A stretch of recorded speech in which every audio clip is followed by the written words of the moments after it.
Thanks. Welcome everyone to our June 2026 Housing Commission meeting, and happy Pride Month.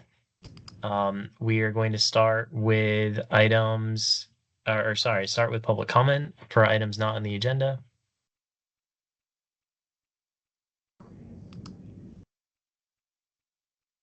Go ahead, Alice.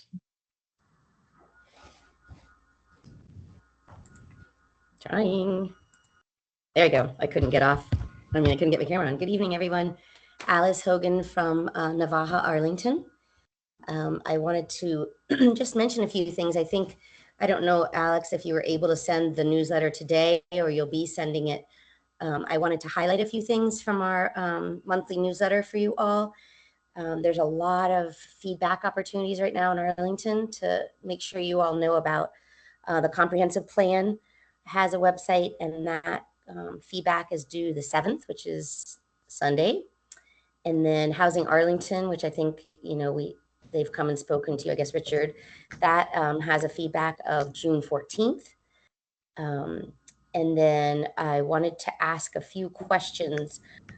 Did you all learn about the final AHIF budget number? I don't know if that was discussed, or Alex, if you're bringing that up. Also, I don't know about the Melwood letter, if you guys have already decided on that. I wasn't sure. And then Missing Middle has a minor update from that court case. And then I also wondered if you guys would be discussing the PIT, the point in time survey about homelessness in Arlington. So just a few reminders of opportunities to put your housing values and smart growth values into these opportunities that the county is providing. And then also those questions that I don't know if Alex or someone else were able to address. Thank you. Thank you, Alice. We are not going to be specifically talking about the point in time update. I have not seen those numbers for Arlington based on this year. But Alex, if we could get those shared with the commission by email, that'd be helpful. And I know we're going to have DHS come back at some point this year to provide updates, and I'm sure we'll get an update then. We have not finalized the Melwood letter yet, but that will be finalized before the end of next week. Well, it has to be done by Wednesday. Oh, Kedrick, yep, if you could mute, thank you. And I don't know if there was one other question that I missed.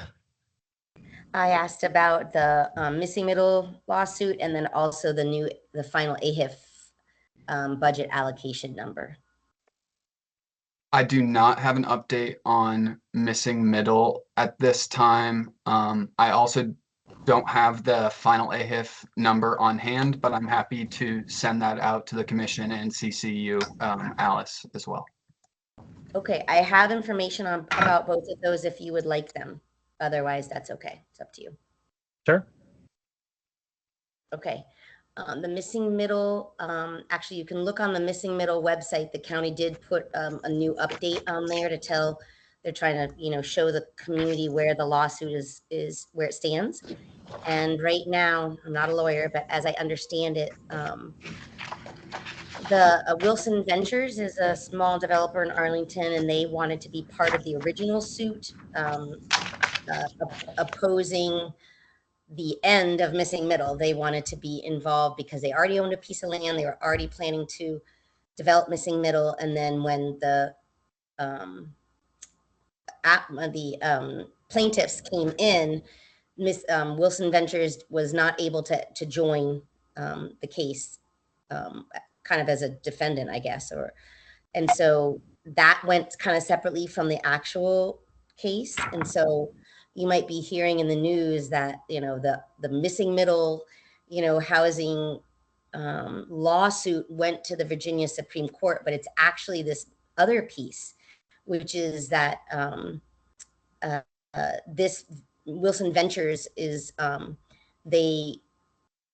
don't know if they opposed or the plaintiffs, but at any rate, it will be it will be reviewed by the Virginia Supreme Court as to whether that entity has the right to enter the actual original lawsuit. So it's not about missing middle going to the Virginia Supreme Court. And I guess we wait and see what the decision is there. And then depending on what happens, then the plaintiffs may have to resubmit their whole lawsuit, or some other different things could happen. And so it could impact the regular suit, but it's not actually about the regular suit right now. So I just feel like there's been some misunderstanding or misinformation in the community. So I don't know, Jason, I know you're following this closely. Is that your understanding too? Yeah, I think that's tracks what I've been hearing. Hard to hear you, Jason. He said yes. Can you hear me? Yeah. Okay. And then on the AHIF, I was speaking with Ann Venezia last week, and she said that what we first were hearing was going to be like 10.4 million, I think it was, or right around 10.4 million was going to be to the AHIF. And I guess some other monies came in, and the county board looked for some other monies. And now the final number is, I'll check it, but I believe it's 11.14 million. So it's like maybe 600,000 or 750,000 more than we initially thought. So we did break the 11 million line, which I think is worth celebrating. Yeah, 11.14.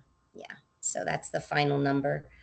And then I guess we'll talk during legislative, but I just learned today that the county also put a feedback form online for Arlingtonians to give feedback on their own legislative priorities to the county board. So that may impact what people learn here or want to do separately. And that one I think is open until the end of July. So there's plenty of time for that one. That's all I got. Thank you, Alex. Thank you, Kellen. Thank you. Okay, next item on our agenda is approval of the notes from last meeting. Did anyone have any amendments or edits to the notes? Hey, Callum, I was not there, but if I were there, I would have voted for the Melwood thing. You had a 7-0 vote for the record. I would have voted for it. Appreciate that, Joe. Okay. Do I have a motion to approve the notes? So moved. Second. Thank you. And any objection? They are approved. And just a reminder, if you are speaking, to please come off camera. You're welcome to go off camera after you finish speaking, but at least when you speak, that would be great. Next item on the agenda is the Arlington Courthouse project. Yes, so I will turn it over to Kedrick Whitmore and the applicant team to present the item, and then after that, I will quickly go over the staff handout.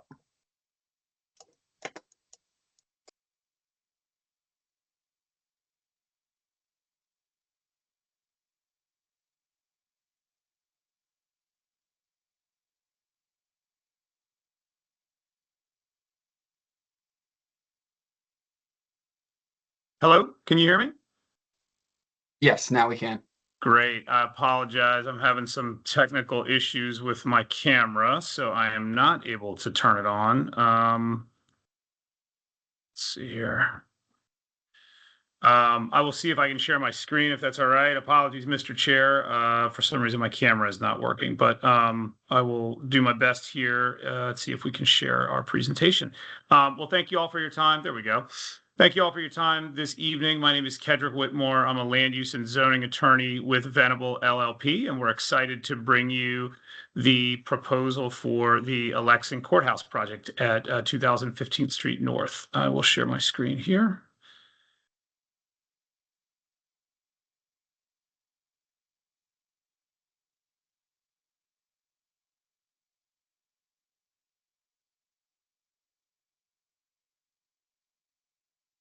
Okay, can you all see my screen? Yes. Terrific, thank you. This project is located in the heart of the RB corridor. You can see it here outlined in blue, halfway between Courthouse and Roslyn. Zooming in a little bit to the site itself, you can see that the property is currently improved with an older office building. That's that right triangle structure you see in the blue. A couple of key points here are the proximity to Courthouse Plaza, just to the west of our site, the Courthouse Metro to the northwest, and the Telus Apartments there located to the south. On the next slide here is our proposal. We are proposing to tear down the existing office building and replace it with a new residential apartment building with 394 units and a significantly reduced number of parking spaces over what is there with the office today. Just a couple of renderings of the architecture. I'll walk you around the building. Here are a couple of isometric views, a couple of views of the entirety of the building here from 15th Street, both at Taft Street and then 15th at Troy Street as you approach it from the Metro.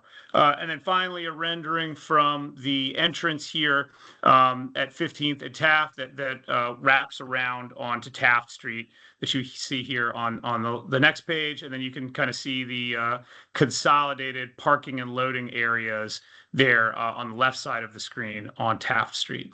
We're not making a tremendous amount of change to the overall transportation network. It's essentially a square today for in terms of circulation, and it will remain so in the future. Just a couple of brief things to point out. We're going to remove a curb cut on 15th Street. We're going to have our main pedestrian and bicycle entrances on 15th, and then a secondary pedestrian and all the vehicular entrances over to the east on Taft Street. I won't belabor this, but although we're not changing the transportation kind of circulation in any significant way, we are doing a number of safety improvements in the area. One of these improvements, an additional improvement, is to the south. We're creating a publicly accessible open space that's going to allow people to cut through the block much more easily than what is there today. And this is a couple of renderings of what that open space is going to look like to allow folks to circulate through the super block here, really cut down on the walk time, moving east-west between Taft and Troy Street, making access to and from the Metro easier. So those transportation improvements, those open space improvements are part of our community benefits package. But of course, we're here to talk about housing. So if you look there towards the bottom of the page is information about our affordable housing proposal. So our base density, as is set forth in the ordinance, provides optionality between on-site committed affordable units and a cash contribution to the AHIF fund. In this case, we have also worked with staff and agreed to a similar optionality for the bonus density. In this case, either 9 on-site CAF units consisting of 4 one-bedroom and 5 two-bedroom, or a $5 million cash contribution. And we need to elect that prior to moving forward with building permits at the site. So with that, I'll close out and we'll be available for any questions you might have. Thank you.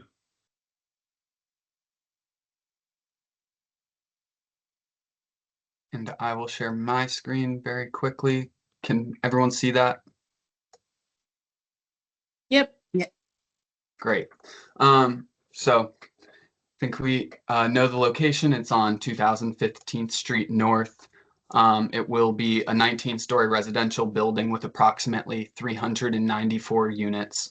So getting more into the affordable housing program that was just touched on. So there are 2 components to the affordable housing program. The first one is a base affordable housing ordinance contribution, and that is the option, the applicant's option between a $1.9 million cash contribution, about approximately 18 on-site units, or 26 off-site nearby units, or 35 off-site units. For the second part, to achieve the earned density, the applicant will have the option to provide either a $5 million cash contribution to AHIF or 9 CAFs on site consisting of 4 one-bedrooms and then 5 two-bedroom units. And the applicant must inform the county of its decision prior to receiving the above-grade building permit.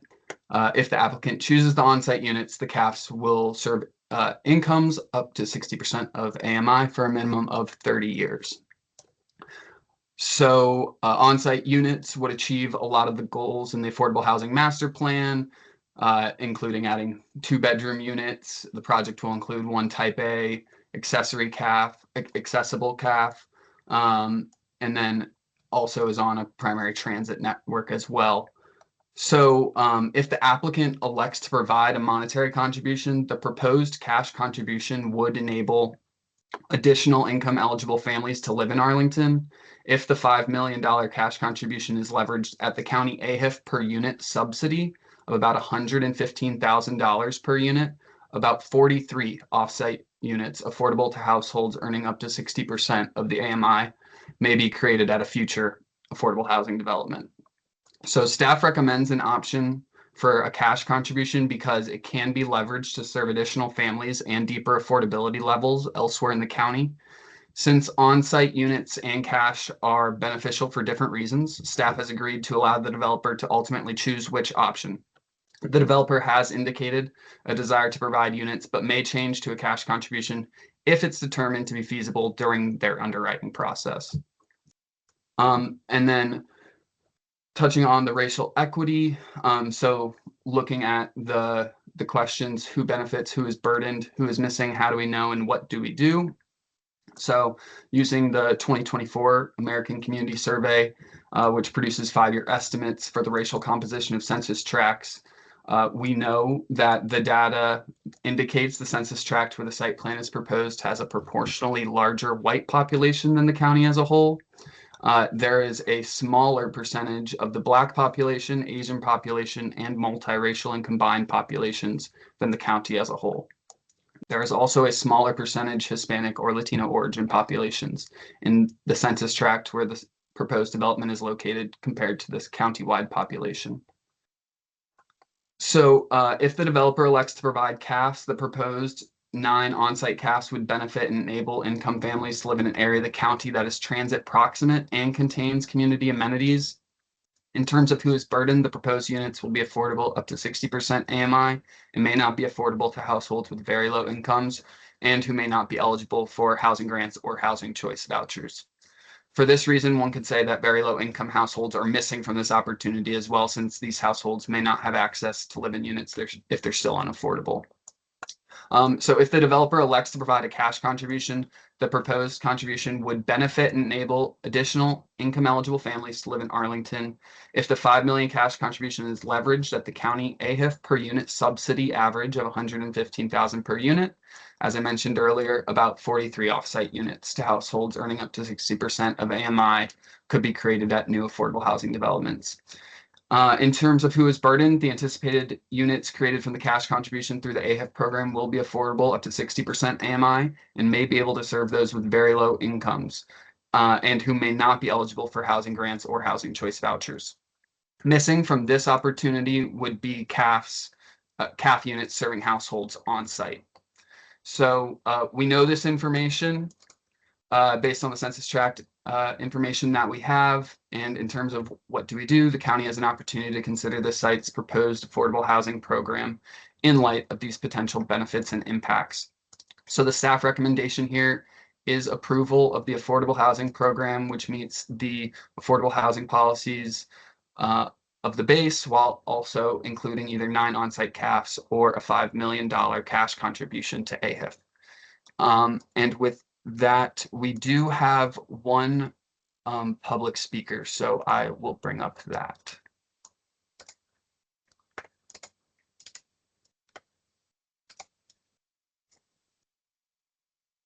Rob Olcott, are you online?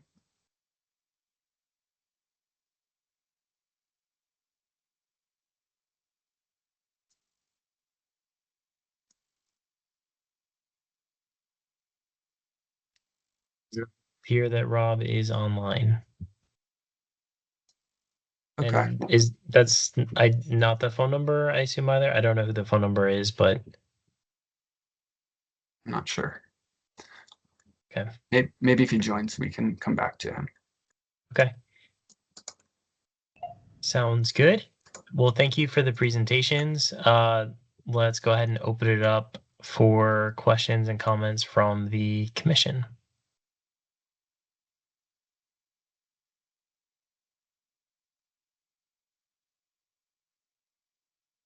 You guys are quiet.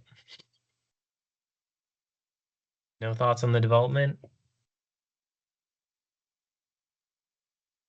Go ahead, Joe. You're on Okay. mute. Yeah, first of all, from the affordable housing standpoint, I think it's a win-win. I like the presentation. I like the contributions. My only concern is, and I'm familiar with the area. It's a great area, great location. My concern is the entrance is right at that intersection there. And based on my experience in Roslyn with PUDOs, pickups and drop-offs, there is concern that at that intersection there, it's really going to be a busy intersection. Across the street, you have the Odyssey condominium. Rob Alcott is the president of the condominium. He was going to speak, but he told me that after his presentation at the Planning Commission, that it was like speaking to it. It was approved unanimously, so he chose not to speak. His concerns, I think, are two. One was parking, and one was the pickups and drop-offs. On the parking, I tried to assuage his concern because based on the presentation that we had before, and I think I was on the SPRC on this. I mean, the commercial building usually has more of a parking or based on the commercial building parking in this thing, it should not be an issue. So based on the statistics that I saw, I was convinced, and I did tell him that. But I think they remain concerned over the pickups and drop-offs and the busy nature of the area there. And I think from a public engagement, I think that is probably the only concern that was expressed, right? I don't think there was anything else. I mean, it's a great project considering the location to the courthouse metro. So, Can you pull up the image of what it is going to look like again, Sure, or yeah. sort of the layout? and the entrance. I can talk to that, and yeah, Commissioner Ventura, appreciate your comments, and yeah, that's consistent with what we've heard. So I appreciate your going ahead and giving kind of Mr. Alcott's views.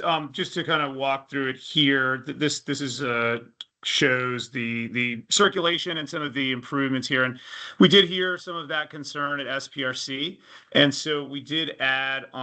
You'll see here again, this is Taft Street. We did add an additional pickup drop-off space here on Taft Street, and I think it's important to point out here, you know, there was some discussion and some question about, hey, are people going to be stopping all along 15th Street, right, as a result of this?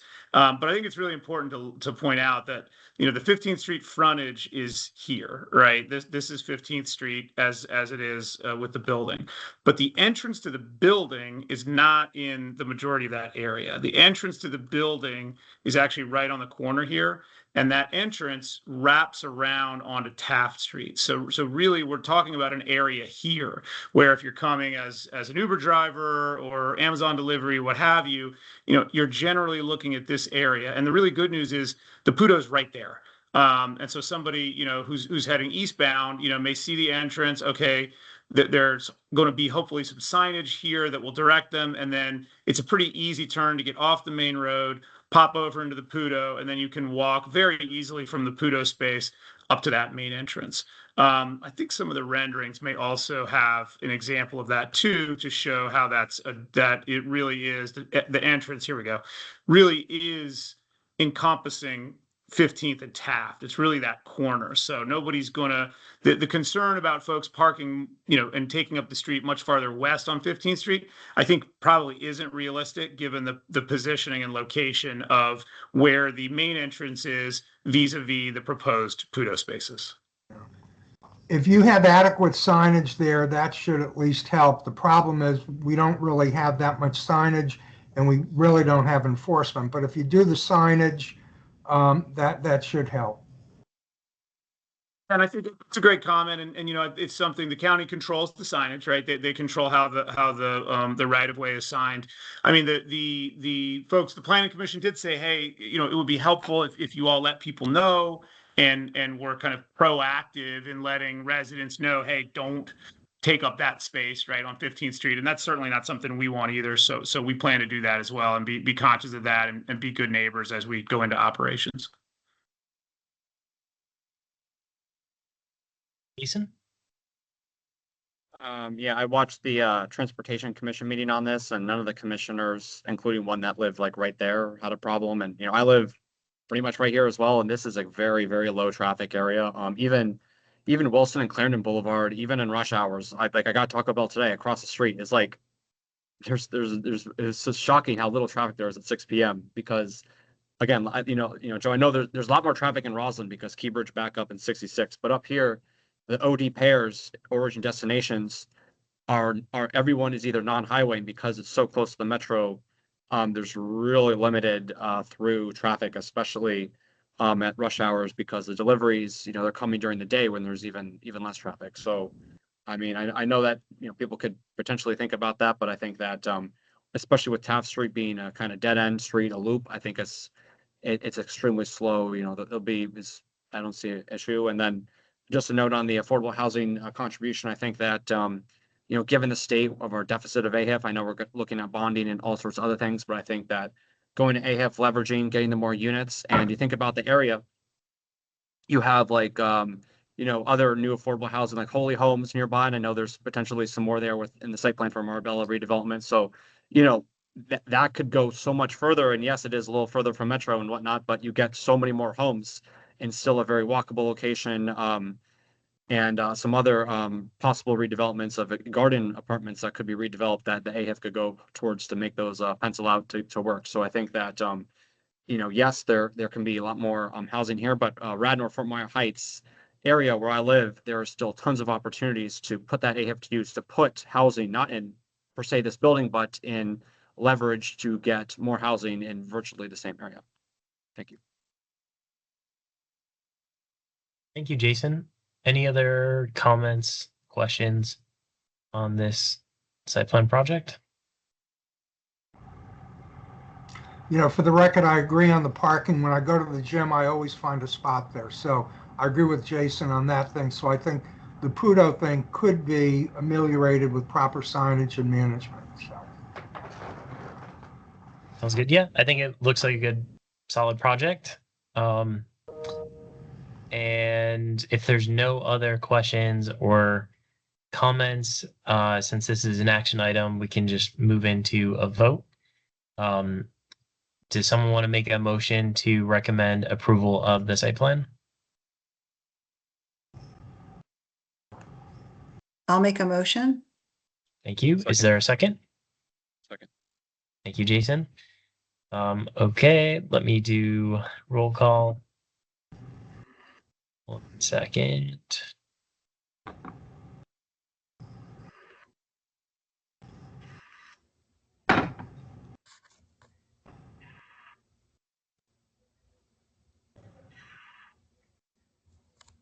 Okay. Commissioner Macbeth, I vote yes. Commissioner Coleman, Yes. Commissioner Surface, Yes. Commissioner Schwartz, Yes. Commissioner Blake, Yes. Commissioner Ventrone. Yes. Okay. Did I miss anyone? I think Anika is maybe on the phone. Is she Anika, the are you on the phone?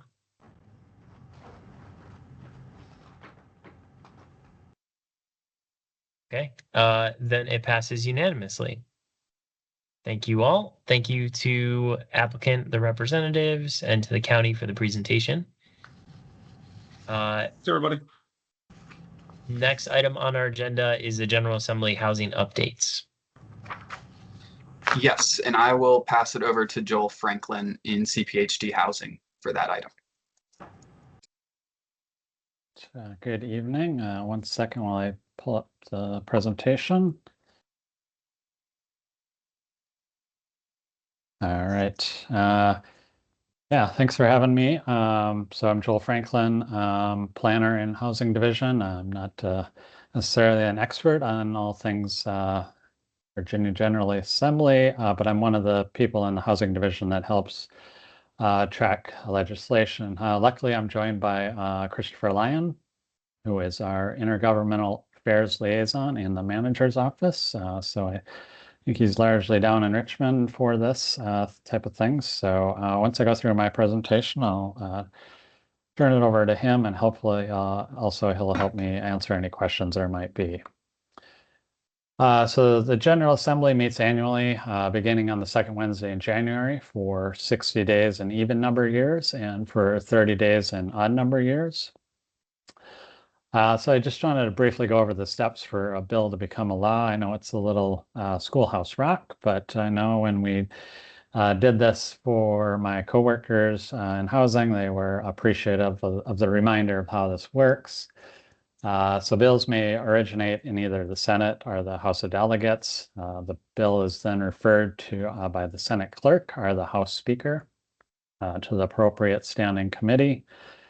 Committee chairs may refer bills to a subcommittee for consideration before being heard in full committee.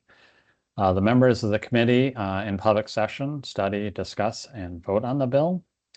The committee then reports or approves the bill with or without amendments to the originating body, the Senate or the House. So then the Virginia Constitution requires that every bill have 3 readings on 3 calendar days. When passed, the bill is sent to the other house for its consideration. This is called crossover. In other body's chamber, the bill goes through basically substantially the same procedure as it did in the originating body. If there are differences between the Senate and House version of the bill, a committee of conference is created to resolve them. After the bill has been passed by both houses of the General Assembly, it is printed as an enrolled bill and signed by the presiding officer of each house. The bill is then sent to the governor for approval, where the governor may 1, sign the bill into law, 2, amend the bill and return it to the General Assembly for approval, 3, veto the bill and return it to the General Assembly, where the House of Delegates and the Senate may override the veto by a 2/3 vote of both houses, or 4, take no action, and the bill simply becomes law without the governor's signature. The General Assembly reconvenes about 6 weeks after adjournment to consider the governor's action on these bills. So addressing housing affordability and stock issues was a Governor Spanberger campaign promise. The bills I will go over represents a slew of activity really to address housing issues, including affordability, supply, renter protections, and state input on local zoning decisions. As you can see, not every bill made it across the finish line, but many thought that the 2026 legislative session made some significant strides in housing policy at the state level. So as you can see on the slide, over 3,600 bills were introduced in both the House and the Senate, with over 1,100 bills being approved and 442 continued on to the next session, basically next year. So a couple things to note first before really diving into the housing bills is that some priority topics that came up. I already mentioned housing. This includes production of housing by right, affordable housing, and there were 5 bills alone just on manufactured housing. So also not surprisingly, there was a lot of conversation around data centers and power, including solar energy. Likewise, there's been an increase in data requests. So reporting to the state on what housing policy changes have been enacted at the local level, as well as various data for each new and existing housing development in each locality. So the DHCD, Department of Housing and Community Development, is looking for largely basically more info on what Arlington and other jurisdictions across the state are doing. So no surprising, there were a large number of bills that targeted tenant protections. Some of the bills included on this slide included House Bill 14, which would enhance localities' ability to enforce the Virginia Residential Landlord and Tenant Act when landlords fail to maintain their properties as safe, healthy living environments. House Bill 15 and Senate Bill 48 both cleared the legislature and were signed into law. extending the grace period for late rental payments from 5 days to 14 days. So this measure really recognized that people will be more likely to potentially catch up on the time their next paycheck comes around, and hopefully could avoid the eviction process altogether. Last one on this one, House Bill 174 is a bill that allows military service members greater flexibility to terminate housing leases when relocating due to service obligations. So when tenants withheld rent to spur their landlords to address critical maintenance issues, sometimes landlords responded by suing residents instead. Previous law required tenants pay into courts before they can defend themselves, but House Bill 281 removes that requirement. There is also a bill, HB 837, that expands access to the eviction diversion program and really ensures that tenants are informed of available resources before the eviction proceedings even move forward. Then there is Bill 1005 that stops landlords in Virginia from charging tenants extra fees just for simply paying the rent or other amounts on a regular schedule like monthly.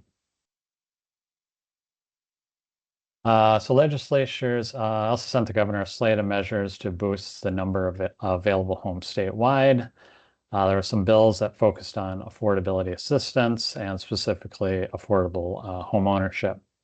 So House Bill 4 can empower local governments to preserve long-term affordability of housing stock by allowing local ordinances that give localities the first right of refusal when publicly supported properties are sold.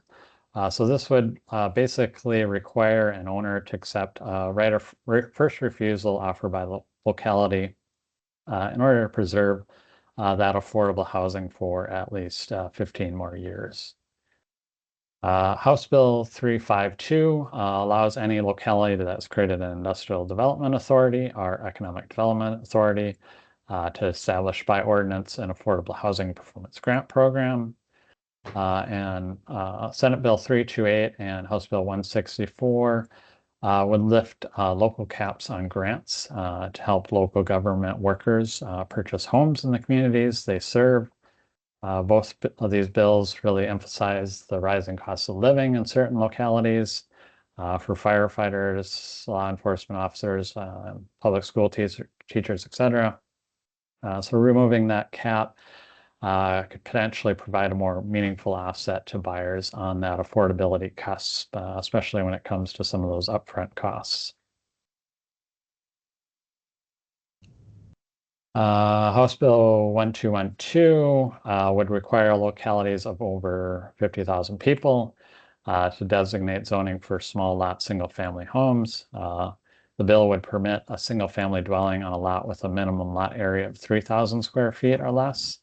So basically, the bill would allow single-family homes on smaller lots, thereby increasing density in some of those areas with smaller lots.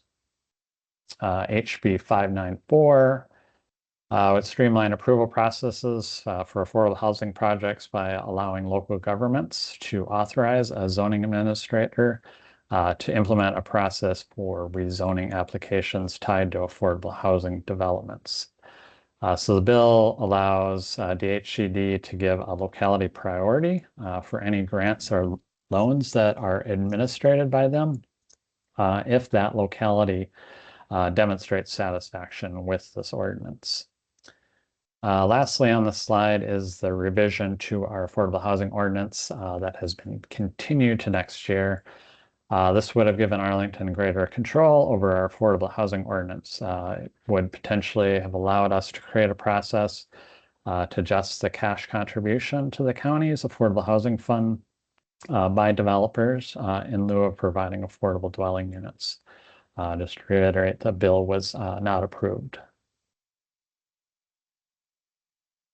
So House Bill 888 goes into effect on July 1, 2026 and would cap the minimum off-street parking that localities can require for residential and mixed-use projects located near transit. So parcels within a designated area, which means within 1/2 mile of mass transit are public transportation stations. The new law would cap parking requirements as follows. So for multifamily or mixed-use residential development, a locality may not require more than 1/2 of one parking space per dwelling unit. And for one family and two family dwellings and townhouses, the cap is one parking space per dwelling unit.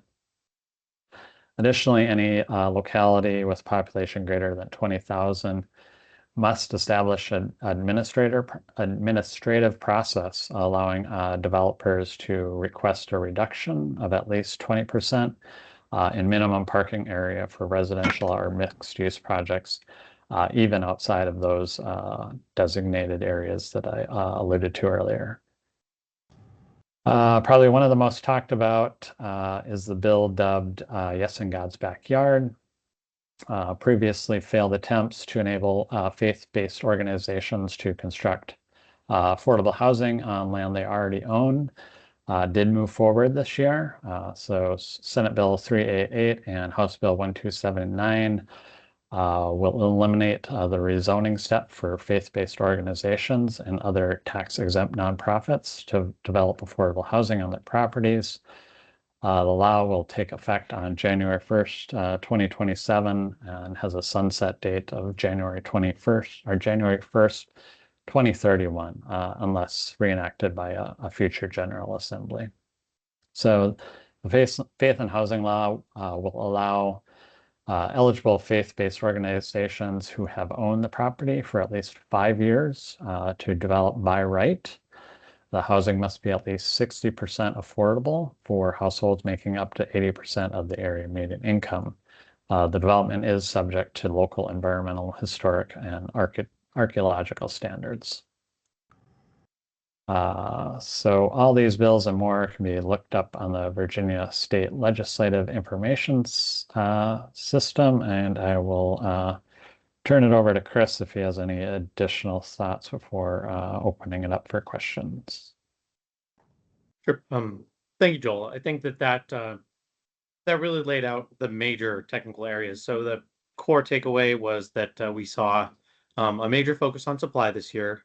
We saw a focus on tenants' rights, and those were sort of the two main thrusts. I think when you're thinking about looking back at 2026, I want to give you sort of a sense of what were the dynamics coming in. So with the Spanberger administration coming in, we saw a significant shift from the Young administration in terms of sort of the general shift towards affordability and potential avenues for policies to move forward that would potentially take a state model and require that it be adopted at certain local levels.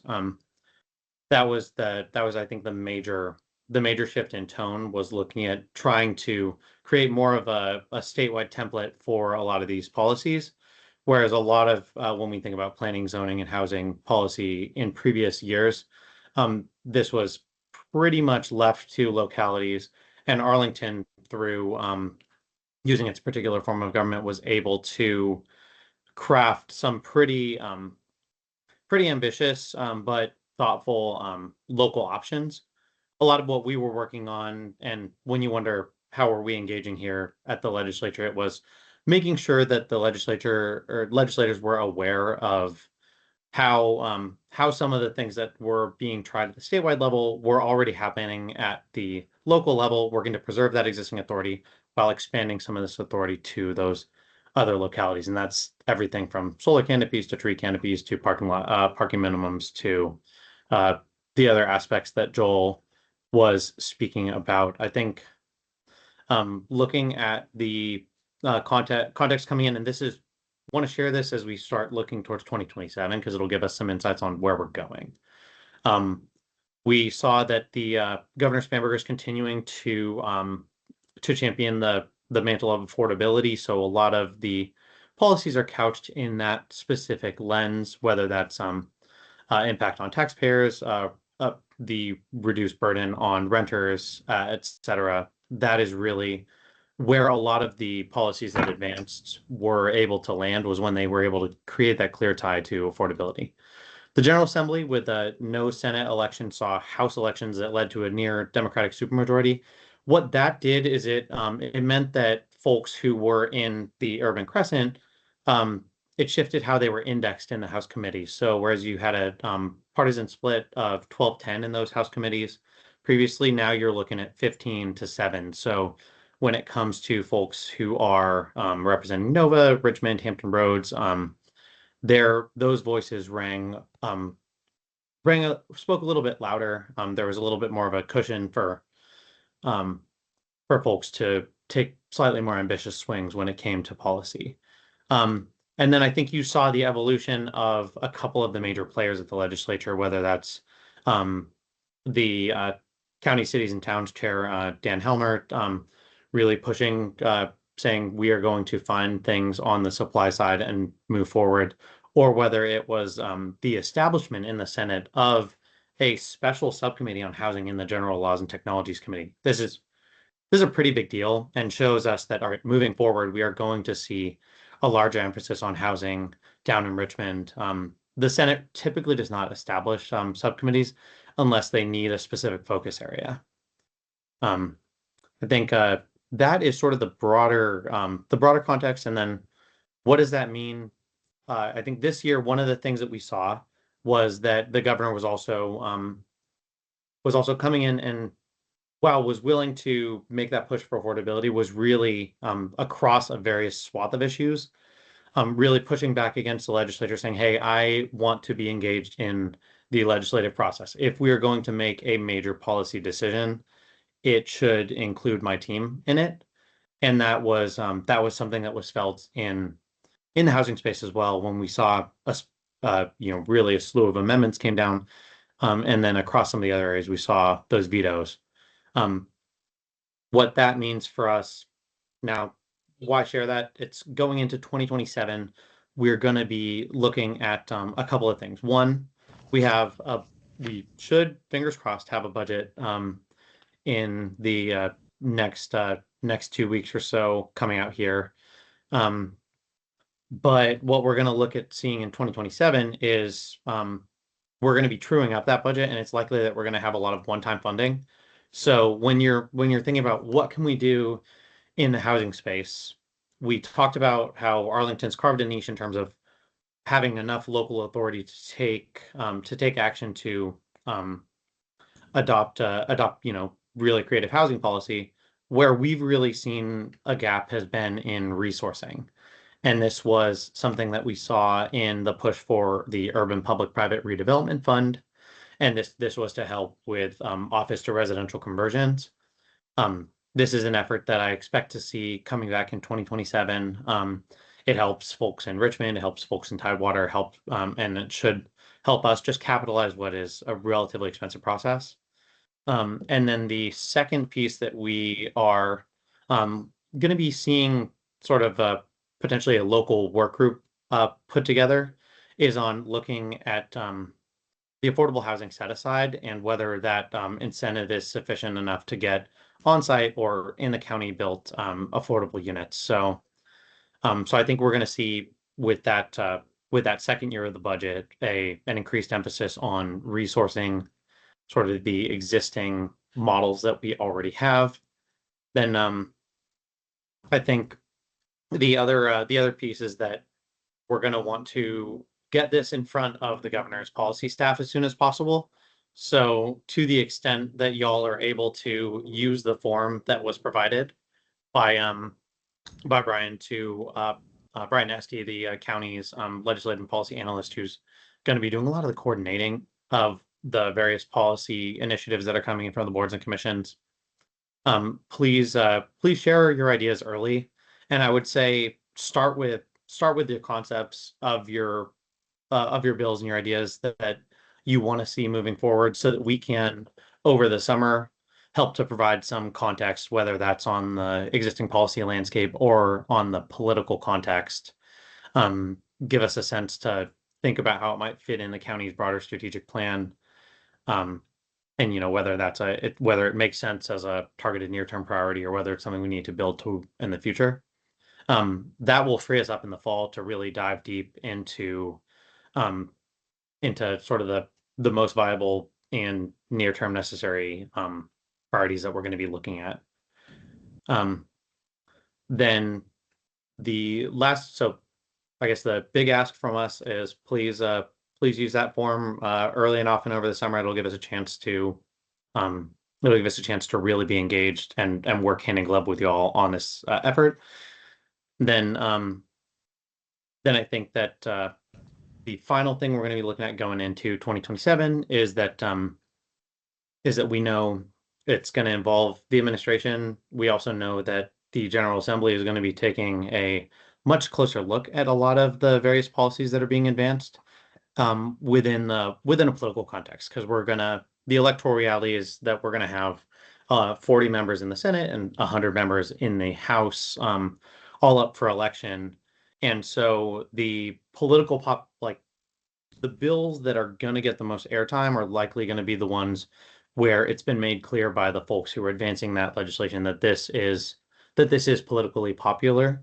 If something is important but could create a vulnerability, an electoral vulnerability for someone, it's likely that that's going to end up taking a backseat. So, with that said, that's sort of what was the political landscape in 26? What were the top items?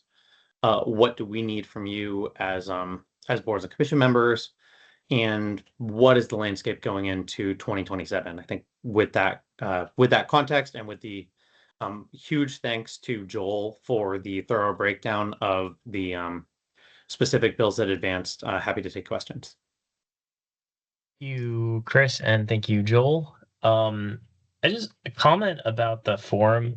Right now, you have to submit you have to hit submit for every recommendation that you want to provide, which is kind of onerous. Can you guys change it so that we could submit all of our recommendations at one time through the form instead of having to do one recommendation, fill out everything, submit. Second recommendation, fill out everything, submit. I can take that feedback. Back to our team. I will provide a little bit of context for that, and that's on our end. Essentially, having this form is going to allow us to quickly sort and to build this into the database that we're tracking all the legislative ideas in.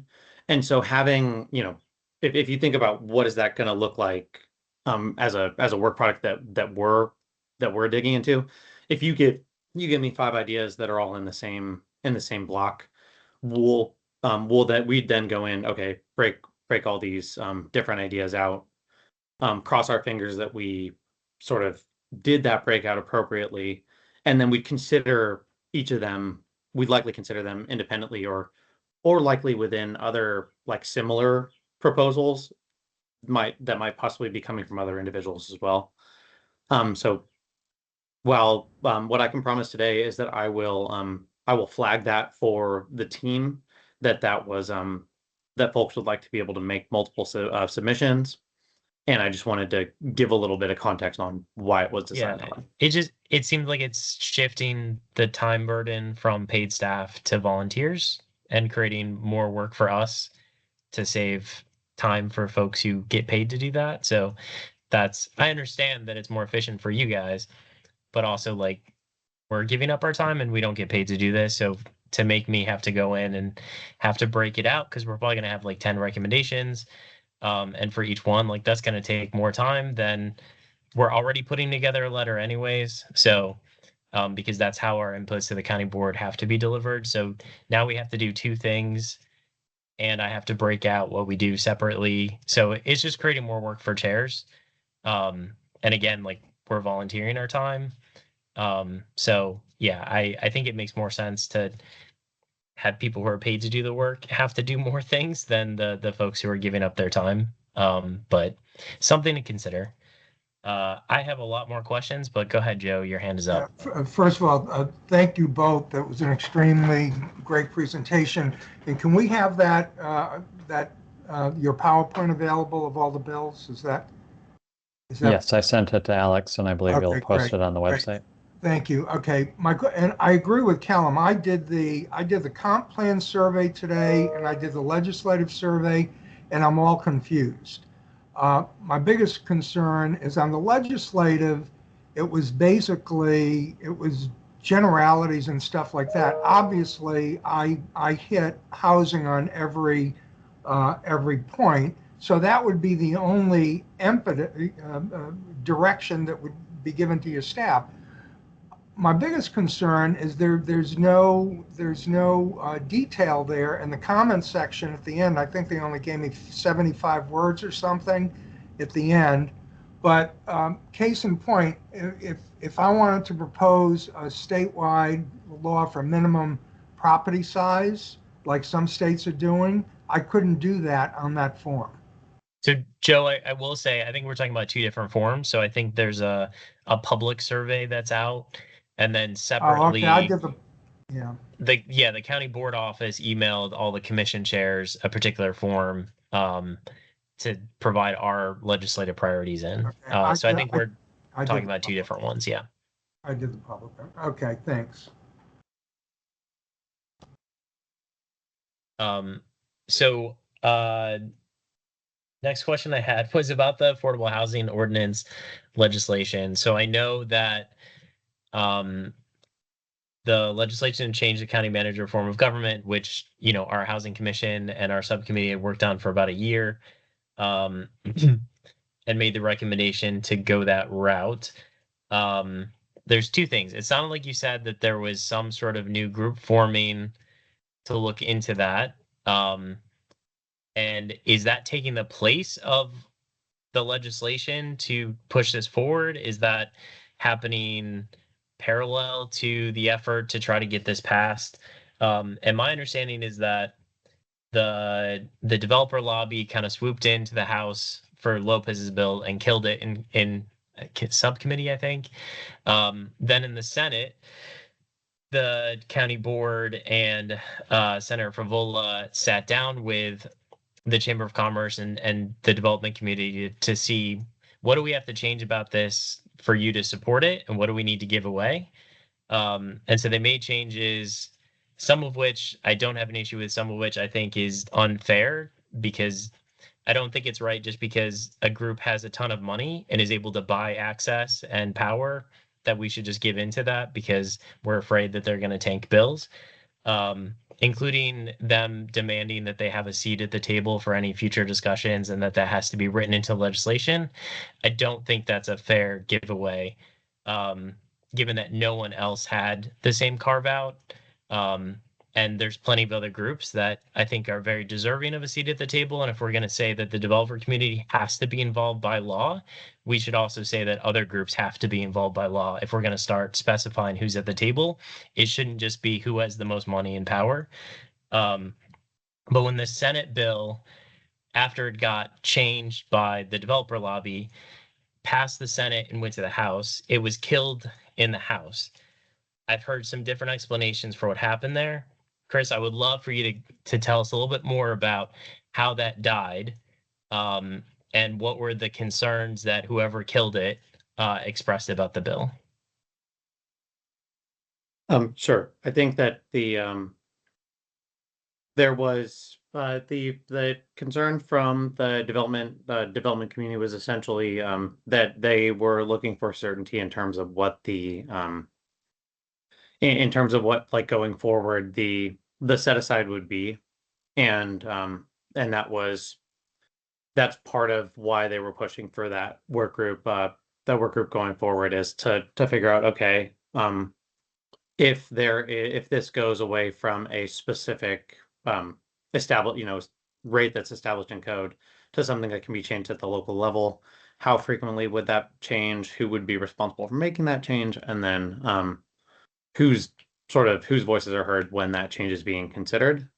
And so I want to back up to your initial question, which was how, like, is that group that's looking at is that committee that's going to be looking at the set aside, is that to supplant the legislation? The answer to that is no. The answer, what that is meant to do, is to continue that conversation between the legislature and the various interested parties in the bill, to try and make the folks who had concerns more comfortable, and try to, for those who are advocating for that change, to be able to plead their case in sort of with more time than the legislative session would allow. So it's basically to strengthen our hand in order to make some of the changes that the county was seeking, is what that group is being set up for. So is and we recommended that the board set up a group to look at this. I think my concern is if the development lobby knows that if they don't like whatever comes out of that, they can just get the General Assembly to kill it. They have no incentive to compromise. If Arlington County is not willing to fight for this bill to pass, if the developer, lobby thinks that it's not perfect, which they already don't want this to happen because they're getting they're getting a better deal than the community is getting out of the legislation we have right now. So the status quo is better for the development community. So of course they don't want this to pass. They'd be giving up money that they otherwise would not have to. My concern is like, to what degree is Arlington County just going to accommodate them because they feel like they're more powerful than the county, and the county can't get this passed unless there's just unanimous support and agreement from the developer lobby. Because it seems like the negotiations on the Senate bill, to some degree, were sort of giving away the store.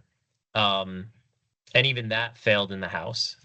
And I don't know if that it failed because, again, the developer lobby said kill it in the House, or if that was because House members had an issue with it. And do you have any more insight you can provide on why it died the second time in the House?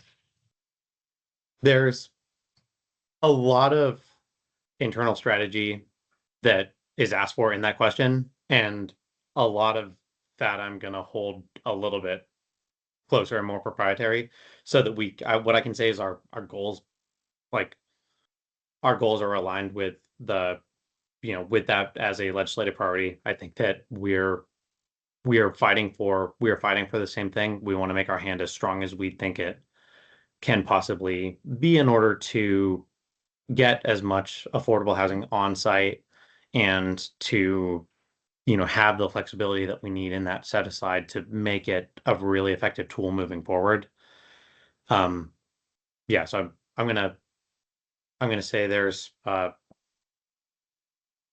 a significant amount of back and forth, and some of it can also be attributed to the simple fact that sometimes when there's an issue that has significant contention in one body, and even if it changes going over from, say, the Senate to the House, one of the complications that you have after doing that work is that the House members, when they don't have their own vehicle they can put their stamp of approval on, sometimes are not as willing to give that second look, sort of the same exact effort. So it's an important exercise, I think, to have those two vehicles, to try them out in both legislative bodies, see where the sort of for lack of a better term, the battle lines are on any given issue. And then now that we have those drawn out, it's a matter of getting all the right people at the table. I 100% agree with you that who is at the table matters, and that is definitely something where we expect there to be folks who are from the advocacy community, from the development community, and from the staff, the housing and county staff community. And we'll be working to make sure that we've got proper representation. And then I think the other question is how many, when we look at size, how big is the right number of people who can move nimbly, and still have sufficient representation, and then how big is too big. So that is another thing that anytime you set up a board or commission, you kind of are looking at as well. Yep. I appreciate that, Chris. I recognize that my questions were challenging. I appreciate you doing your best to answer them. Yeah, I mean, my main point is the developer community has an important, role to play in this, but they shouldn't be able to buy by themselves like being the biggest voice. And they shouldn't be able to overrule what the community needs or wants just because they have as much money as they want to spend on lobbying and everything else. So I just want to see Arlington make sure that they're standing up for the rest of the community and not just giving in to, you know, powerful forces that oppose things that would benefit the rest of the community. Go ahead, Jason. Yeah, so just 2 points on the affordable housing ordinance. Again, one is bonus density. Arlington County controls, as you saw with the previous proposal, we're getting 5 million or the on-site for AHIF. That is more than the base. And you could say, oh, well, let's raise the base. Let's say you raise the base 20%. With the bonus still, the county could have said, oh, let's say the county wanted 20% more in the base. They could have said, oh, no, we're not going to do this unless you give us like 5.5 million in the bonus. It's the same number at the end of the day. And the second point is, when you look at the FAR is right now 1. So you don't pay any base density until you pass 1 FAR, to exempt small projects. So what this does is it incentivizes smaller, larger projects. Like look at Waverly Ridge. That was originally just under 1 FAR. So it was exempt from affordable housing ordinance. But because, it was getting some contention, they decided to do a gift essentially and provide $356,000 for 47 townhomes. So that's about $7,500 per townhome. And to me, it makes no sense why we're, if you want to make a denser housing unit that's lower cost, you're going to have to pay more money. It's a reverse incentive. So there's an incentive to make it bigger and more expensive. And the second part is that, if you're building townhouses there, they're going to be half the cost of single family homes that are not paying, $7,500 per townhouse into AHIF. They just, they're only paying into general funds through the property value. So I think that, I agree that we want to bring people to the table, but the fact that, we're the renters at the table or that, people buying these townhouses, they got to pay $7,500 taxed for no benefit in these homes, which are, the developers could have to cover some way or the other to make it work either through higher, finishes or whatever to cover this cost or, whatever, versus, across the street, you've got a $3 million single family home. They pay nothing into affordable housing ordinance. So I think I just want to be clear, as we look at this, is like there are consequences to the actions. And, every project has the point where it needs a pencil. You cannot, if the stock market or bonds pay better than investing in real estate, which is hard right now with interest rates, no one's going to want to build housing because you can go S&P 500 and, double your money in 4 years or, whatever, it's up 10%. So I just want to make sure that's, we got to keep the holistic view. And this is what we did when we looked at the subcommittee. We said, hey, if you want to raise the ordinance, here's the things that we can do to offset, because at the end of the day, this is not a zero-sum game of developer. This is our housing supply and who's paying for our infrastructure and everything, renters, all that sort of thing. So I just want to make sure we have our incentives aligned, and that, is a complicated thing. So that's my 2 cents. I just wanted to put that out there. Jason, Joe, did you have something, or you just came on camera to grace us with your face? Thank you. I did have a question, Chris, for you about anti-rent gouging. So I know that the county board had adopted that as part of the legislative priority package last year. And I was just wondering, what did that actually look like? Like, how did the county engage on that issue in the General Assembly session, and what does that look like, for the upcoming session? So that it's one of the issues where we're blessed to have a coalition of folks that are pushing for it. So other where we can lean on members and other localities and share our support for the bill too. So what we do when you have a piece of legislation that's introduced by a member and then being supported by a series of localities is we'll work to share our support to the legislature. We'll just share, yeah, do you support oppose, right? That's your basic. Then we'll share where there are individual stories from the county level that that sort of align with that support, right? The justifications for it. And then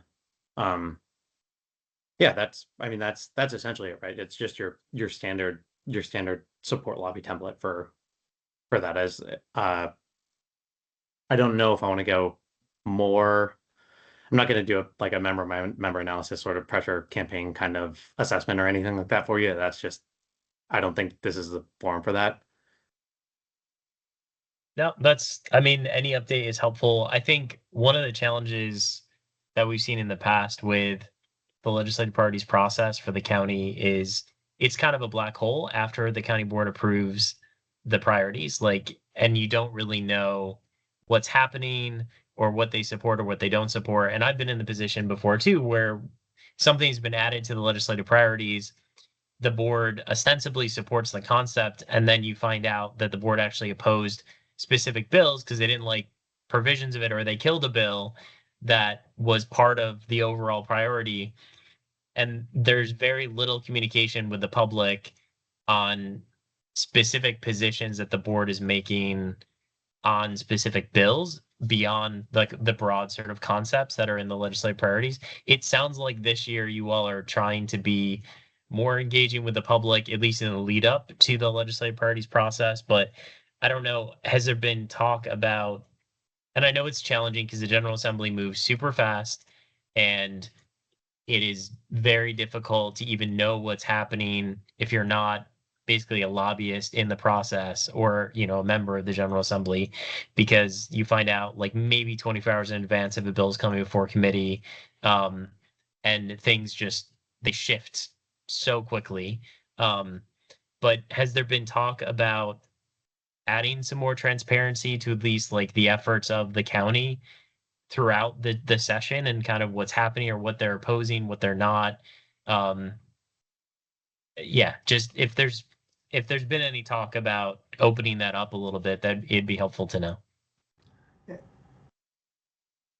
Okay, I will I'll touch base with our team about what that looks like. I think right now when I look at our what we're trying to shift for 2027, we set one of our goals to be more participatory, more deliberate, and more longitudinal. I think those are the core things that we're looking at right now, which is how are we making sure that when y'all as boards and commissions bring us a bill, our answer isn't just, hey, the stars aren't aligned for 2027, we can't do it. It's where does this fit within sort of a broader legislative strategic plan? And I think we're building out the team, we're building out the process through the forum, which, I'll take the feedback to our team and make sure that works. But it's it's how do we fix that input? How do we incorporate that over time? Then it's also how do we engage the resources that we have in Arlington County, whether that's staff, whether that's the community, more effectively during the legislative session, during the lead up to it, as these are being built and the stakeholders are talking, without necessarily becoming unable to react in those, in a text message that comes 30 seconds before a vote, in a call that comes 5 minutes before, and someone who grabs you in the hallway, or I think that something that we do have is the legislative agenda provides a really important lodestone for this. It provides guiding principles whenever. So I go down to Richmond, I read the legislative package and I say, okay, if we are fighting for these things in this package, these elements that we support are moving forward, we can push downhill and work on those. These elements that we support are encountering resistance that we think strategically we can overcome. Let's make an investment there. These parts of it, maybe we've hit a brick wall here, and we're gonna have to reinvest in sort of our stated specific initiatives. So that's something we're working to do, is to clarify where we're going deep on an issue, and where we are providing and also where we're providing sort of those soft touches and ancillary support, where that nudge and sort of stamp of approval from Arlington can get across the finish line. It really is kind of a balance there. And as far as the transparency piece, I'm gonna I'll bring that back to the team and see if I can get an answer for you. All right. Thank you. Appreciate it. Go ahead, Joe. Yeah, a perfect example, Krista, a perfect example of what Kellen said was the Faith and Housing Bill. We supported, the commission supported it. The county had no position on it. Is that correct? Faith and So Housing? when it came to faith and housing, we didn't take an official position either way. I think one of the things that we were working on behind the scenes was trying to make sure that whatever was moving forward was going to work within sort of our incentive-based zoning model. And that was really where we were fighting Yeah. to Let me make tell sure you- that it worked. So it was Yeah, let me tell you the problem we had. I'm also a civic association president, and all the civic associations in Arlington went ballistic over this bill. They went ballistic, sent letters, we know nothing about it, how dare they do this and stuff like that. There was just no information. And at the county board level, I mean, certain members were kind of hiding. JD was somewhat out front, and then at the end, Susan Cunningham and Senator Favola actually sent a letter with some helpful amendments to move it. But the point is this, and I used to do legislation at the federal level. It's hard to say this, but people here, the citizens, the civic people said, we knew nothing about this bill. We knew nothing about this bill. How dare they do this? I mean, you know, how do you respond to that? I mean, there was some newspaper coverage, if you consider Arlington Now covered it, but they were just aghast that this bill was being rammed down their throats. And I'm asking, it's actually a comment if you have any helpful suggestions, because the civic associations were aghast over this legislation. So for this particular question, I'm going to say there's some questions that I can answer. Kellen's questions about process, sort of what went on during the legislature. But when it comes to how folks who were in elected leadership in the county came to a specific decision on an issue, I don't want to speak for any of those individual members. Fair. Well, Joel, I had a question for you. So very excited that the local enforcement of tenant rights bill passed. I know I've talked to Ann and I've talked to some other staff and board members about preparing for that bill to take effect, and what does that look like in Arlington? And I was curious, and I don't know if you know what this looks like, but so it obviously would involve the county attorney's office because they're the only ones who would be able to sue. But I think most localities to implement this are going to set up a sort of administrative process, probably with staff outside of the county attorney's office, where you would have a intake process for complaints from tenants who, and I would imagine most of these cases would not actually go to court. They wouldn't go to the county attorney's office. That's more so the threat that if conciliation between the landlord and the tenant doesn't work, then the county has that leverage of, we could take you to court to enforce the rights of the tenant. Do you know what the preparations look like for that? Is that something that CPHD is going to be involved in, or the Human Rights Office, or just trying to get a better sense of who may be working on that and what that could end up looking like? Yeah, I think I am not 100% positive, so I could take that back to at least CPHD leadership, and I'm not aware that we have had conversations about it, so I'm assuming that it would be Office of Human Rights with the consultation with the attorney's office. But I can also reach out to Anna Maynard in the Human Rights Office to find out if she's been in conversations and prepping for this. Sounds good. Yeah, that would be great. And I'm sure the Tenant Landlord Commission too would love to have that information. So, because that's been one that, I've been passionate about and working on for many years, and so excited that it finally, not just passed, because it's passed many years, but it wasn't vetoed. It was actually signed by the governor. So that's exciting. Other questions, comments? Kellen, I can give you just Go ahead, quick Chris. quick touch on that. Is that so we are about halfway through right now. We're heading into July 1. One of the major things we're doing is looking at who's how the various laws that are going to go in effect on July 1 are impacting the are going to impact the county, whether we need to generate a new ordinance, whether we need to take a take on certain responsibilities, etc. And so while I'm gonna give Joel a little window because I think that I know that a lot of for a lot of these it's still in process. We're getting close as we approach July 1. But that the answer to that's going to be part of a broader suite of things that we're all moving forward and working on internally to make sure that we're able to be in compliance July 1. I'd say closer to that date we'll have the exact answer. Sounds good. And when you say we, is that the county manager's office? The various departments, anyone who's going to have anyone's going to be impacted. It's a read through. It's a read through the managers, through the council of the county attorney, and then with the expertise of the staff. Sounds good. Yeah, and that's a key one too, that like tenants are going to start.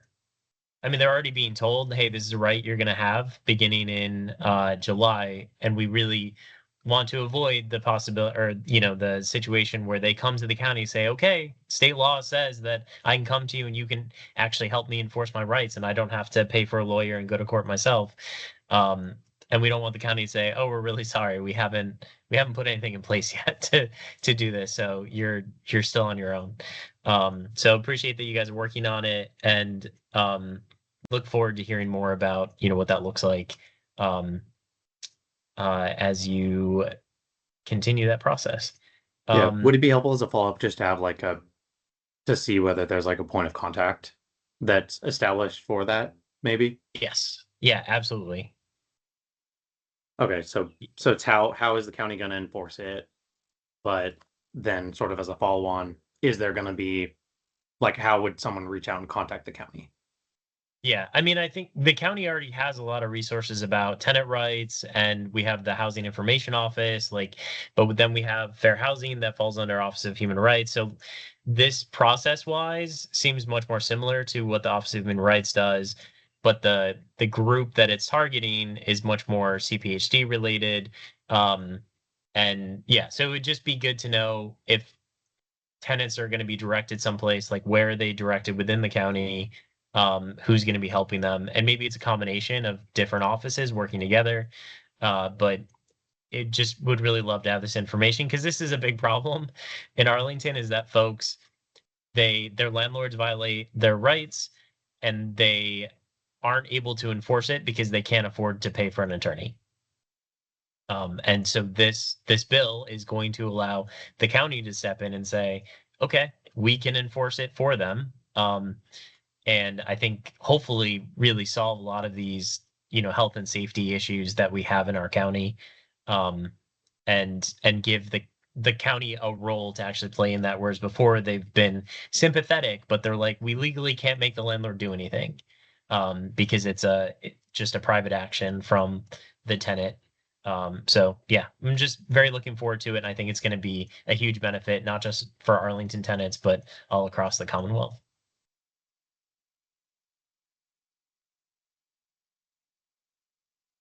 Okay. Other questions, comments from folks?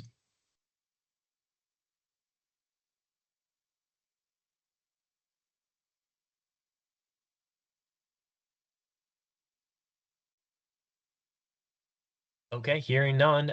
Thank you, Chris, and thank you, Joel. Very much appreciate you taking the time to be here. And this is super helpful as we go into our legislative priorities discussion, and we'll make sure that we get our recommendations to the county board by August 1st. So we've moved up our process this year to not miss that new deadline. But yeah, thank you very much for your time and for trying to answer our questions as best you can. Thank you. Thank you. Thanks. Okay. Next item on the agenda is legislative priorities discussion. So Nikki, did you want to kick this off?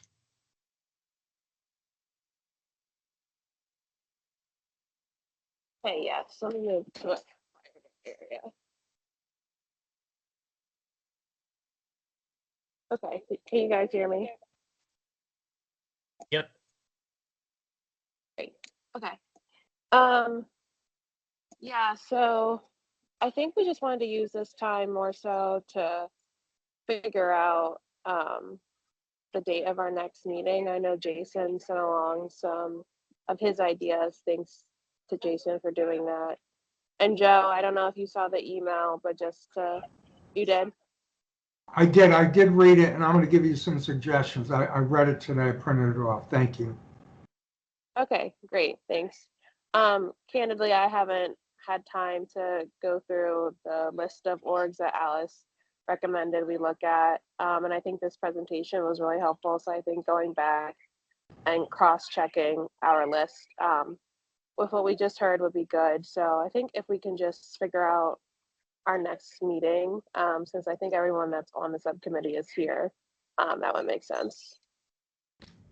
Can I ask a question? Can we think out of the box? I've been doing some other work, surveying other states and what they're doing on supply, and I'm trying to concentrate on supply.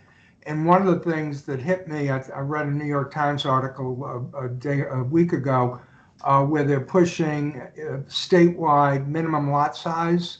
I mean, this will take a missing middle to an Uber, whatever, but I'm looking at states. I mean, Texas has this law, and Massachusetts is considering it. Politically, they're complete opposites or whatever. But I'm just wondering if we have, can we recommend stuff like that? It may be a little bold, but it sends a message. Yeah, I mean, we can recommend whatever we want, Joe.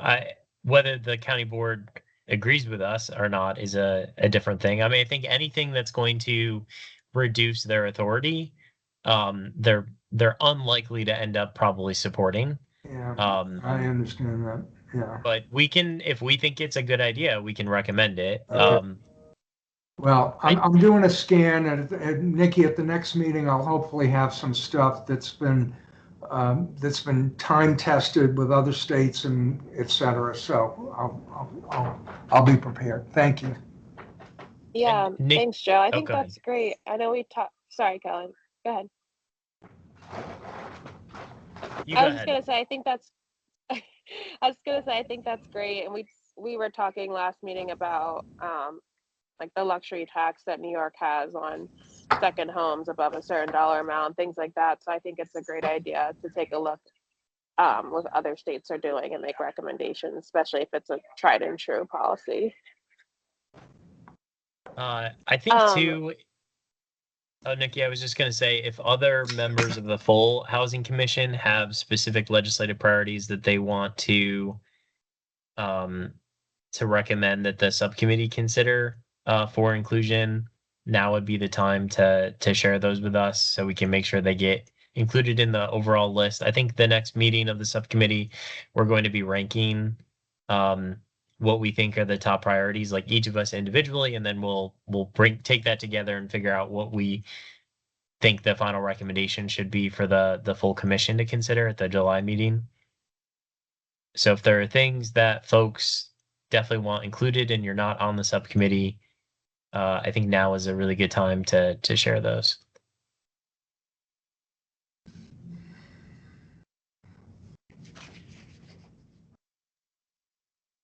Otherwise, we will do our best to come up with some really great ideas. I mean, a number of them are probably going to be things that we've already discussed in prior years or even recommended.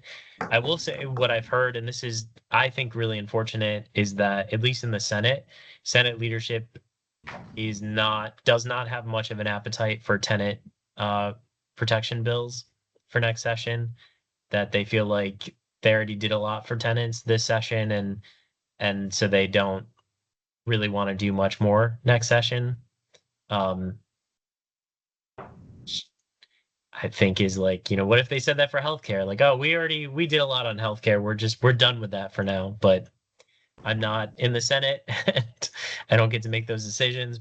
And again, I'm not saying that should necessarily shape our recommendations. I think we should put forward what we think are the best recommendations for the county board to consider, regardless of whether or not we think that they're most likely to pass. But that is something that I've been hearing that the Senate at least is not really looking for more tenant rights legislation next year. I do think one of the things that, and I know there's disagreement within the Housing Commission about like anti-rent gouging or rent stabilization, but I do think it's very important to look at short-term ways to help with the affordability crisis. Like, I think supply is incredibly important, but supply is a long-term solution. And for people who are suffering now and can't afford to live here now, I do think we need to look at measures that can help make life affordable in the next year for people. That's why I like rent stabilization, because I think it's something that, regardless of long-term impacts, it has an immediate positive impact on people's lives. So we can disagree whether that's the right solution, but I do think we should be looking at what are immediate solutions to an immediate crisis and not just long-term solutions, which are also important, but I feel like there's a balance that's needed there. I also think that's politically important. Like, people, they need to see that you're doing something for them now, not just doing something for them in 10 years, or, even longer. So I just want to throw that out there, and that's more for our subcommittee members as we think about, final priorities and things, to bring back to the full commission. I just think it's important for us to look at what are things that can help alleviate the financial pain immediately and not longer term. Yeah, and Kellen, on that There's plenty of things we can do. Besides, I think rent control. There's plenty of things that we can do that. And just a note too is that rents are down year over year. So, they are down because the demand's down. So, now's the time where you really want to, people are getting, lower incomes potentially from lower revenues, but the overall rents are declining. So putting a rent cap now won't do anything because rents are not going up right now. I mean, they're still high, but capping it when they're dropping year over year, not going to do anything. Yeah, I mean, I do think, though, with the anti-rent gouging, Jason, it's not meant for all rents. It's meant for the egregious ones, right? It's meant for the, 25% increases from year to year. Like, I think it's really, when I think of, anti-rent gouging, it's meant to combat that. It's not meant to say everyone's rent is going to, be stabilized, that we're going to stop like the really bad behavior. But I hear your point, and I look forward to what people think all the solutions are, because that is one of many. And if people have other ideas for what they think would work better, we should definitely consider all of them. Brian and then Joe. Yeah, just to move on that conversation. I mean, I think there are a number of short-term solutions that we should be looking at. I think the General Assembly bill to address parking minimums is one of those, but I recall during debates over missing middle, something that was a recurring complaint amongst people who would nominally be in favor of the policy was that it didn't really affect them in the immediate term. And that's true, right? And so I think as we're looking at supply-based solutions, we do have to grapple with the fact that if we aren't tackling people's immediate concerns, it's both a bit of a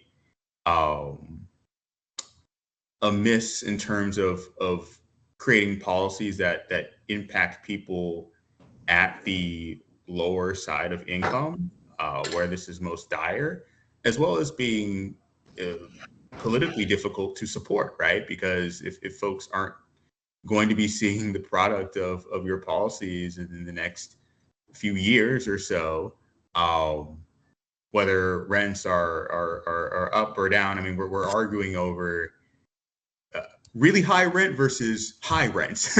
We're arguing over high rent versus low rent. If we're not dealing with people's immediate circumstances, then we're kind of missing the ball. So I'm really looking forward to having robust conversation around addressing that specific issue.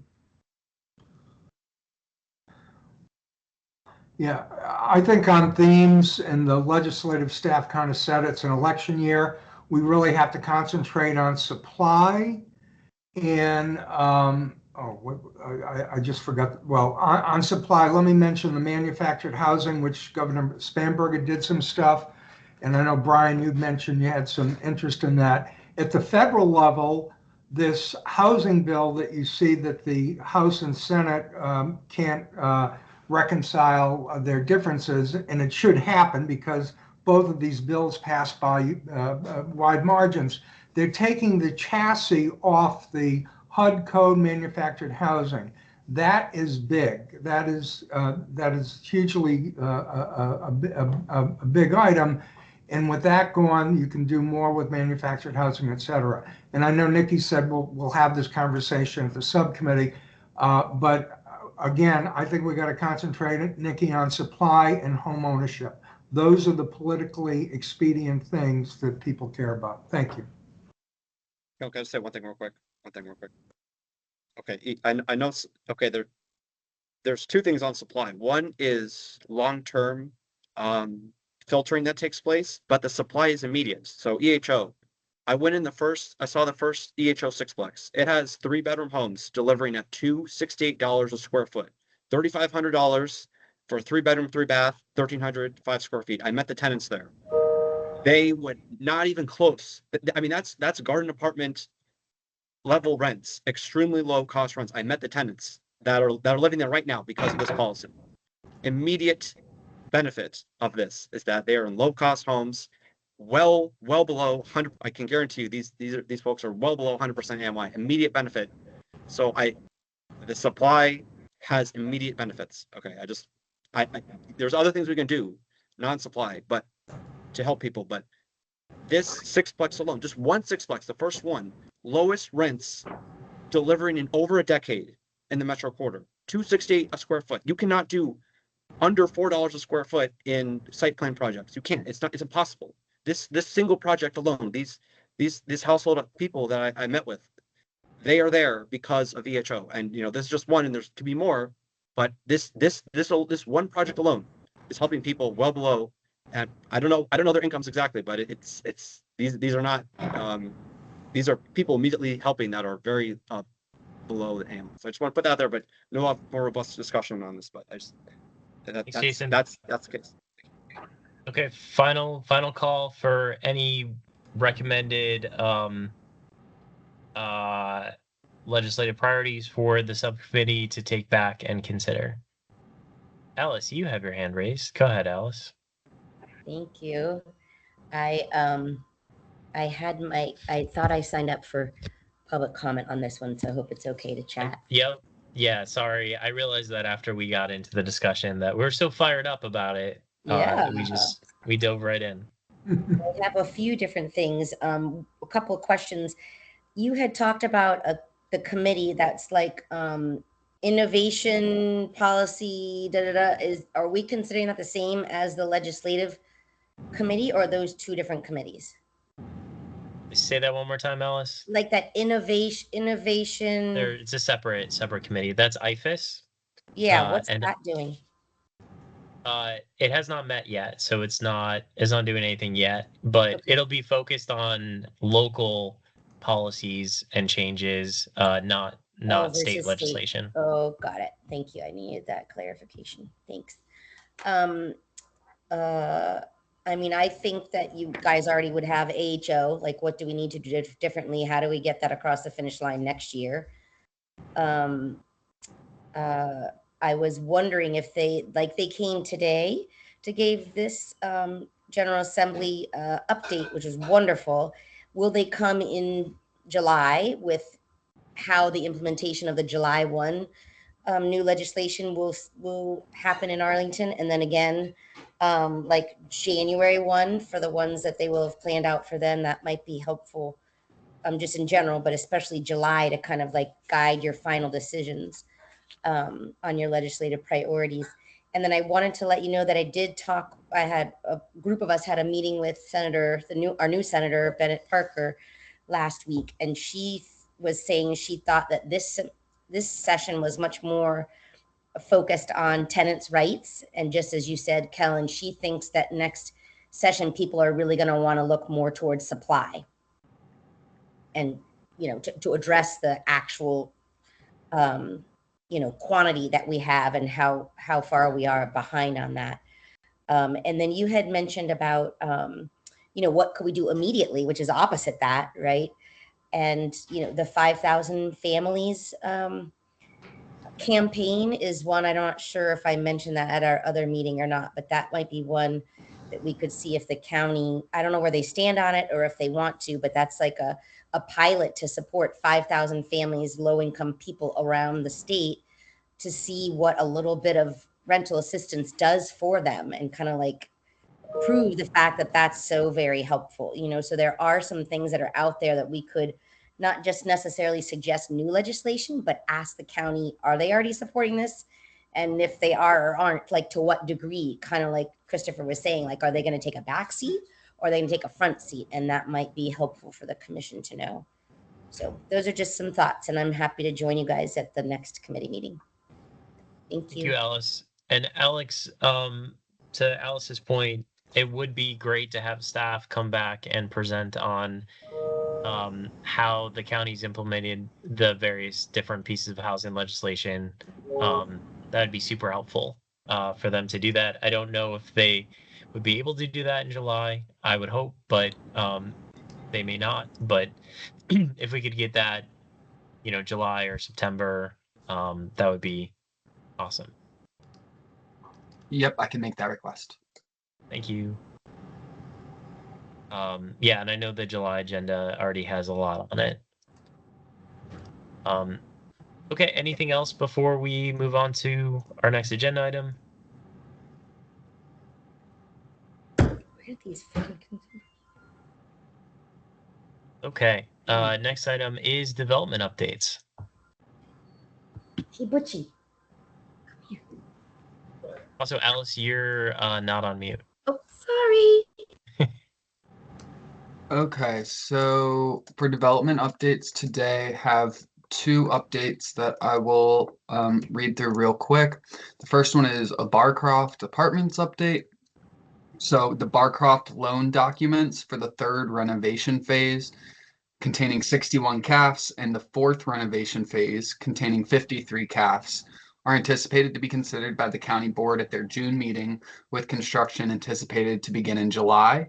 There will be 11 total CAFs, affordable up to 30% or 10% of the total CAFs, with the rest of the CAFs averaging up to 60% AMI. So that is one action that you'll see on the county board agenda 9 days from now. And then the second update I have is on Ballston Park. So on May 19th, the county board voted to approve a charge to staff to initiate a study of Ballston Park in the Buckingham commercial area. So Ballston Park has 512 apartments, 233 committed affordable units, and 279 market rate affordable units, and it is part of the historic Buckingham Village Local Historic District, or LHD. The affordability of the 233 CAFs is expiring in December 2027, with additional protections for existing residents through 2030. The property owner, Pershing Drive Associates LP, wants to redevelop the site. By law, the owner can pursue an LHD demolition permit through the Arlington County Zoning Ordinance 15.7.11, right to demolish or raise an LHD, which can take more than 12 months to complete. If they obtain a demolition permit through this process, the property owner could develop by right townhomes, resulting in substantial loss of affordable housing and historic resources. The property owner is willing to work with Arlington County and the community to evaluate preservation and redevelopment options, including how affordability may be extended. The county will begin a planning study for the Ballston Park site and the adjacent Buckingham commercial area, both of which are managed by Paradigm Property Management. The study will kick off in fall of 2026 and is anticipated to take 12 to 18 months to complete. And then you can go to the county website for more information. I'm happy to send that link around, or you can reach out to Val Weiner at her email for more information. She is the county project lead on this project. So those are the two development updates that I have for today, but that is it for me.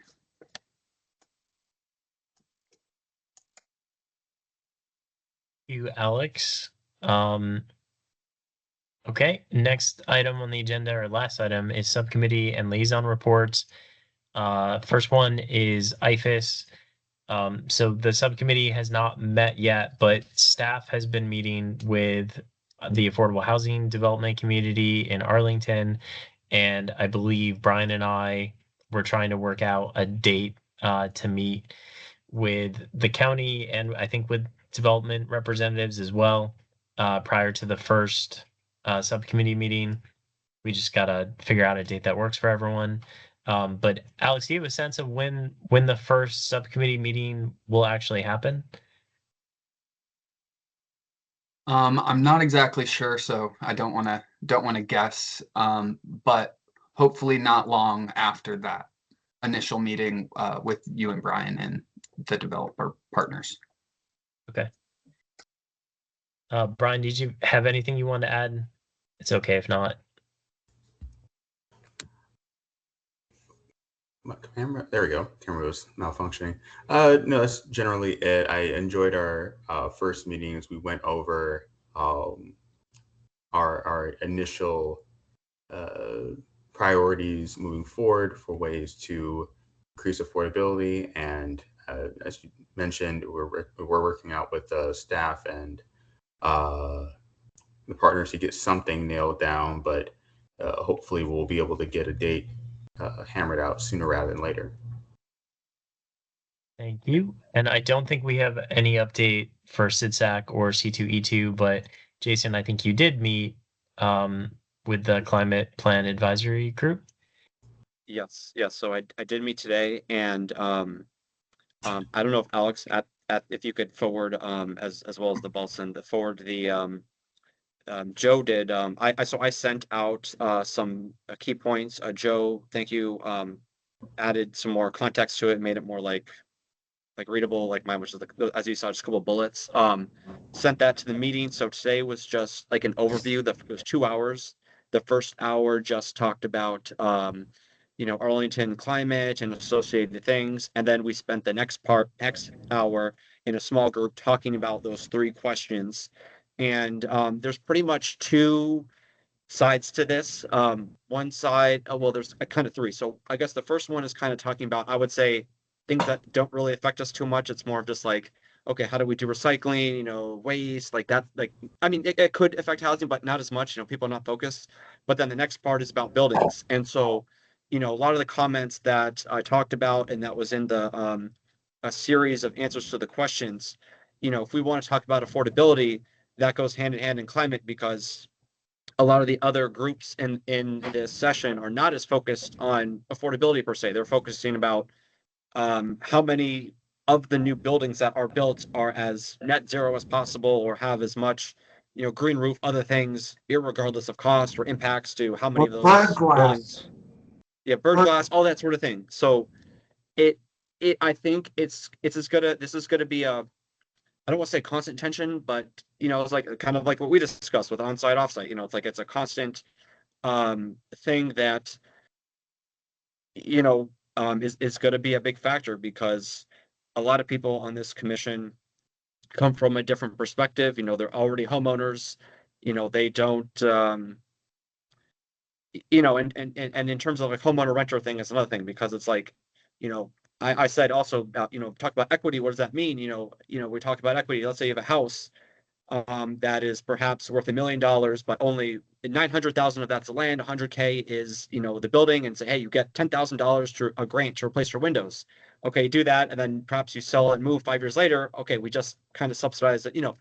Different thing. Climate is a complex thing. So all I can say is that as we keep going, please, if you have something to input, I'll try to get it out. You know, I know this was kind of, I sent it out and then it was kind of late, but this is going to be important as we formulate the climate policy, because another thing too is, again, the trade-offs. And I think this is the biggest thing, because at the end of the question, you know, there was a comment that said, I don't care about trade-offs. We just need to like go net zero and focus on co-benefits. And I countered that and said, no, trade-offs are everything, because you know, it's like I think the big example is like buses, electric buses. Every bus that you do electric, it costs a lot more money. That means that's less money into service or other you can buy, you know, so that's the trade-off we make in housing. You know, you could say, hey, I want you to do solar, you know, net zero and hyper efficiency, everything, but at this, you know, at the same time, you run to the trade-off of one, electricity is more expensive, especially in wintertime for now. And you know, all these sort of things. So it's just a complex thing. And my perspective is shared. Everyone has their own view, but I'm trying to push this view of, you know, making sure that we're not disproportionately affecting renters' equity, and not just saying, hey, we're going to just give homeowners tax rebates or things so they can put solar on the roof and all, you know, that sort of thing, because we're in a shared system. And yeah. So if anyone has any questions, please add and send feedback for our next meetings as we go monthly. Jason. Also, didn't the General Assembly pass the like balcony solar law? I know it was introduced. I can't remember if it passed or not, but I thought because like Europe has that, where basically they're like solar powers or solar panels are portable. You can put them on your balcony of your apartment building and, you know, collect sunlight, and it, you know, you plug it into your electrical system and it feeds power back in or something. I believe that did pass. I don't know. That sort of thing that's going to be, we're talking about that, you know. Yeah. Okay, great. And then the last item is the tenant landlord subcommittee on the human rights ordinance and housing. So our first meeting will be next Wednesday. So I'll let you all know at our July meeting how that goes and where that's headed. Looking forward to it. But that's it for the subcommittee reports. Just quickly before we end, I was just curious if people had thoughts on how the housing forum went last month. And Jason, you go ahead if you had a question on something else. Sorry, not the housing forum. I believe from what I heard at the planning commission that the LRPC June 23rd meeting is going to be the tier 2 study on 1401 Langston, which is the Marriott site. So Karen was the tier 1, and then I guess we're switching for the tier 2. I'll be out of town, so you can substitute for me. Yeah. So just to know, you know, they're going to talk about things, you know, I think I can put in before that meeting, send out to everyone some of the key things I'm thinking, but you know, one of them is going to be affordable housing and how does that work? And I just know that, you know, this is going to be very expensive development. Not to say that affordable housing can't be done on site, but it's going to be a lot of discussion about how much and when. I know that other Roslyn developments, the preference has always been to go off-site. But among other things, but I just want to inform the commission, if you have things, you know, send them to me. I'm going to try to get like a briefer of the things that I'm thinking about with this development in terms of what we need to be thinking about. But this is going to be, I mean, 1,700 is a lot, but it's over the course of a decade. So it's not like, you know, it's a long time, but it's still a good, healthy amount. So just Jason, keep what's that the in mind. date? Jason, what's the date? I believe June 23rd.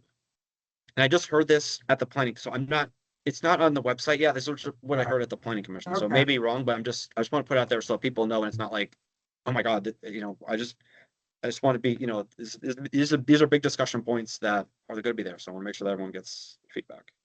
Alex, do I have to send an email so that Jason can represent us at that meeting? I can check on that. Okay, thank you. Let you know. Okay, thank you, Jason. Yeah, thoughts on the housing forum?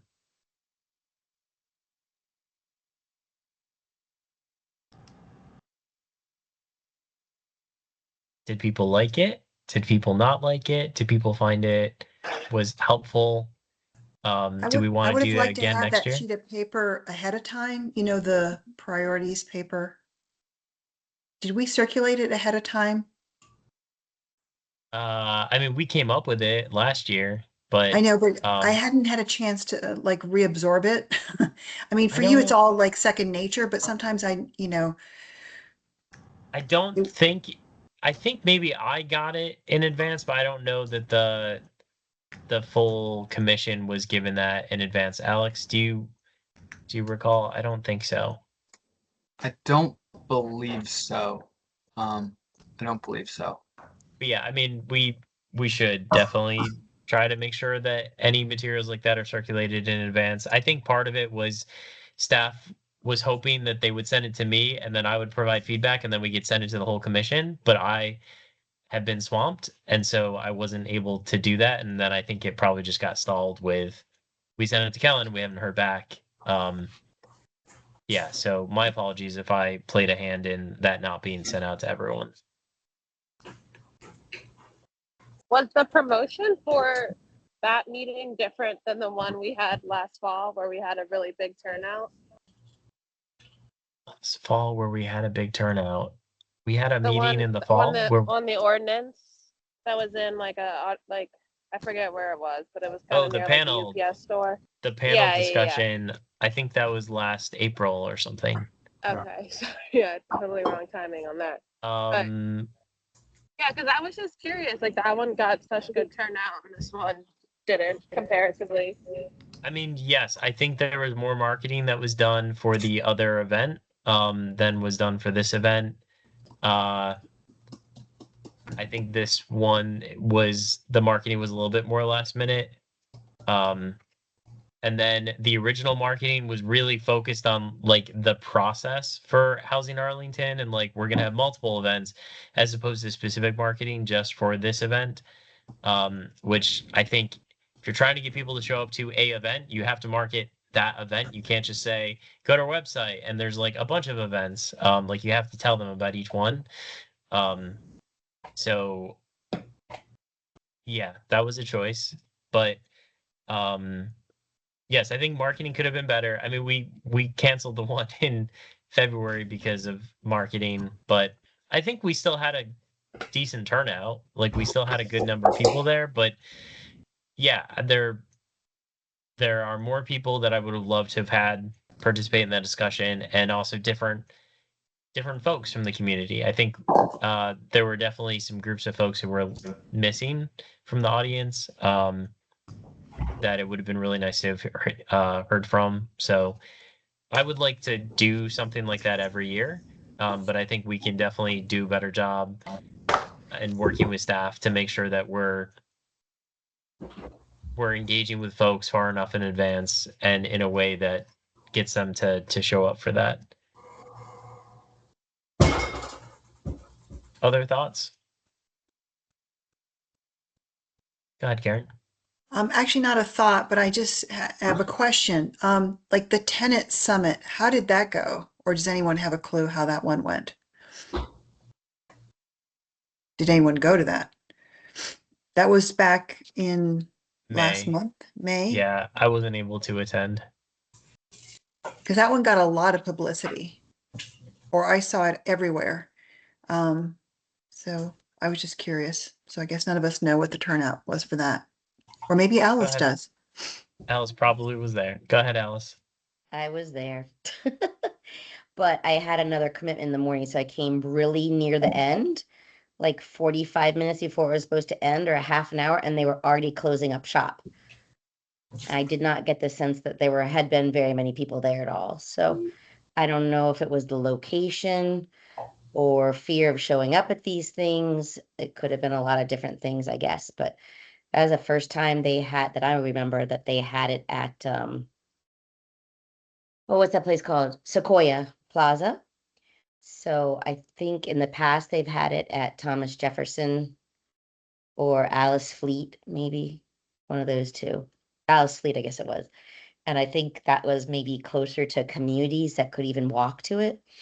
So I'm not sure if that had to do with it or not. But I do wish they could figure out a way to bring more folks because they have so many people there, professionals from all these offices. They have explaining all the services. I mean, it's really, if you get there, that's an amazing event where you can gather a lot of information, resources, supports, but getting folks there to give them all this and expose them to all this. I know it's a challenge, but I do wonder if at the minimum, location might have been a factor. Go ahead, Jason. Yeah, just thoughts. I thought the session was pretty like civil overall. I was expecting it could be more people, rant, whatever, ranting on things. But I thought it was pretty civil. But I think that ultimately, like a lot of these things that we're doing, like I feel like right now as the county, we're getting so much input on various housing. We have the Housing Arlington Initiative, we have the Comprehensive Plan Initiative, we've got legislative priorities initiative, we've got this climate, nothing. We've got, sorry, there's another climate like thing. The CPAG is also looking for feedback too. So there's like I can again send the link. Like there's so many things that we're just getting information, and it's like I think it comes down to is that you really start getting turnout on things when there's a proposal. Like even the comp plan right now, it's the high level things. Okay, do we want to do this? What about town? Things like that. But it comes down to, hey, we're going to do luck change from 1.0 to 2. That's when, oh my, so I mean, I like this sort of thing, but I think that if we really want to think about, okay, like what's the possible, it's like there's got to be some proposal out there because people are just like, it's just ideas keep flowing in and out. And it's like, what are we, put your input. What do it can be hard to grab onto something and say, oh, wow, we're upzoning R5 to setback is now 5 feet. It's going to enable, townhouses that can turn, all these sort of things. I think that changes the game, but it's not like we're talking about that like equal, but like SRO, because, you could legalize SRO in, some of these neighborhoods. People are going to be all over. So that's the vibes I'm getting, but I think it was civil, but I think that as we advance these things, it could build, and that's where we're going to you've got to grapple with it. Thank you. Any other comments, feedback?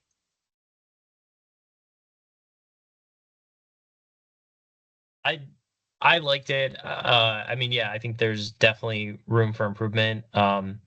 It was nice to just be able to tell people about the work of the Housing Commission too, like a wider audience. We don't oftentimes get to do that.